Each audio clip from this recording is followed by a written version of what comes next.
Unknown নাম্বারটা থেকে প্রায় প্রতিদিনই মেসেজ আসে, হাই, হ্যালো, কেমন আছেন, বা কী করছেন, বা একটু কথা বলা যাবে, হ্যান ত্যান। যাই হোক, তারপরে আমি ওনাকে আর কোনো কথা টথা না বলে একদিন লিখে পাঠালাম আমি কিন্তু ম্যারিড। তখন সে বললো, হ্যাঁ আমি জানি, আপনার রিলেশনশিপ স্ট্যাটাস দেখছি, ওইখানে লেখা আছে আপনি ম্যারিড। আমি বললাম, তো আপনি আমার সাথে কেন কথা বলতে চান? বললো, হ্যাঁ আমি অ্যাজ এ ফ্রেন্ড আপনার সাথে কথা বলি, সমস্যা কি, আমি তো আর আপনার সাথে প্রেম করতে চাচ্ছি না। তারপর আমি একটু সাহস পেলাম, আচ্ছা ঠিক আছে, কথা বলা যায়। তো এরকম তার সাথে এমনিতেই যা কথা হয় আর কি, সারাদিন কি করলাম, সে কি করছে, এরকম টুকটাক কথাই হচ্ছে, আর এরকম বিশেষ কোনো কথা আর আমাদের মধ্যে হয় না।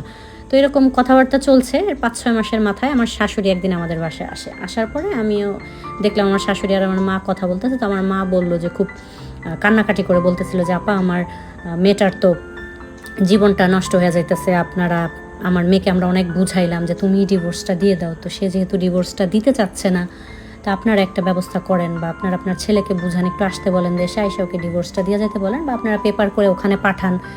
এভাবে তো আমার মেয়েকে আমরা বসায় রেখে আমার মেয়ের জীবনটা তো নষ্ট করতে পারবো না। তো এগুলো বলার পরে আমার শাশুড়ি বললো যে, ঠিক আছে, আমরা এটা নিয়ে সিরিয়াসভাবে বাসায় গিয়ে সবার সাথে কথা বলবো, আমরা যত দ্রুত সম্ভব ওকে আসতে বলবো, বা কাগজ করে ডিভোর্সটা করে দেবো।